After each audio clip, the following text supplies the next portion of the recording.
upon a time, there was a king and queen ruling the kingdom happily, until one day they gave birth to a beautiful daughter with white skin like snow, named Snow White.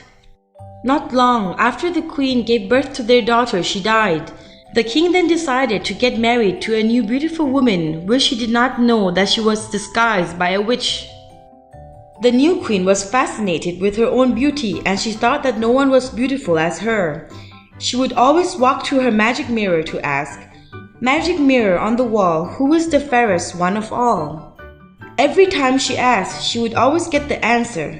She would always get the answer she wanted, that she is the fairest of all. After time passes, Snow White grew up and became very beautiful. Her beauty was known by the whole kingdom, which made the queen jealous of Snow White. The queen then started to hate her stepdaughter. Until one day, the queen went to ask the magic mirror the same question, but the mirror replied, "There is one woman more beautiful than you. Her name is Snow White." The queen got very angry that Snow White was more beautiful than her. The queen ordered her soldiers to get rid of Snow White immediately. But when the soldier went and captured Snow White, he could not kill her. The soldier felt sorry and took Snow White into the deep forest and told her to run away as far as she could. Then Snow White walked into the forest and sang to the animals between the way, until she saw a small cottage and made her wonder, whose house was it? Then she walked in the house and found all kinds of small items inside. Snow White saw that there was no one home, so she started to clean the whole small house. After cleaning, she got tired and fell asleep. Not long, Snow White woke up from a sound coming through her ears. She woke up and saw 7 dwarfs staring at her. "What are you doing here, and how come our home is so clean?" Snow White then told the 7 dwarfs her whole story.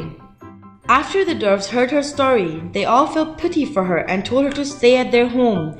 In return, she would have to cook and clean for them. After many days, Snow White came out walking in the forest with the dwarfs.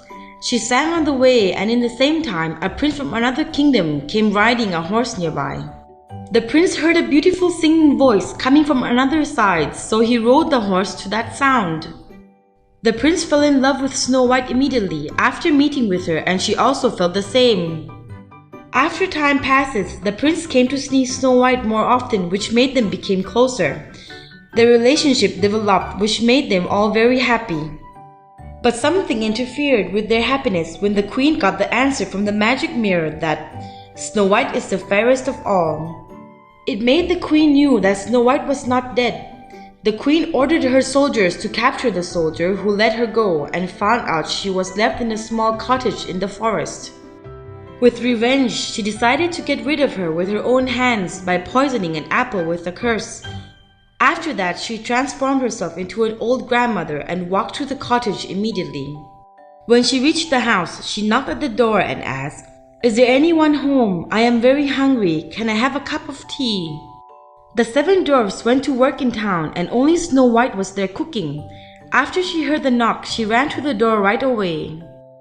Because of her kindness, she invited the old grandmother inside. The queen disguised as the grandmother then told her, "My dear, you are very kind. At least let me pay you back by giving you this apple. On the way through the forest, I picked this apple from the tree. I think it is a lucky apple that made me meet you here. It looks delicious. Please take a bite of it." With her innocence, she took a bite from the apple, and when the apple was in her mouth, the queen revealed herself immediately. The queen told Snow White that the apple was poisoned, and she was the one who ordered the soldier to capture her. When the queen finished, Snow White fell unconsciously, lying still on the floor. The queen laughed with happiness and came out from the cottage immediately. In the evening, the 7 dwarfs came back home and saw Snow White laying on the floor with the poisoned apple, so they went to the prince for help. The prince heard what they said and hurried to the cottage. The prince brought every doctor, but none of them could cure the poison from the apple. After many months, the prince became very sad that he could not help Snow White. The prince thought of all their happiness. The prince thought of all their happy memories together and kissed her for goodbye. But the kiss broke the queen's curse, and with true love, it made Snow White slowly open her eyes. It made the prince and the 7 dwarfs very happy. Then Snow White told everything she knew, that the queen was the one who tried to kill her. After hearing that, the prince took Snow White to her kingdom immediately. When they reached the kingdom, the king was very happy to see Snow White again. They told what happened and shown the poison apple to him. When the king heard that, he ordered his soldiers to search in the queen's room. They found a magic pot and cape. With these evidence in hands, he ordered the soldiers to execute her immediately. Finally, when everything became as usual, Snow White and the prince got married and they lived happily forever after.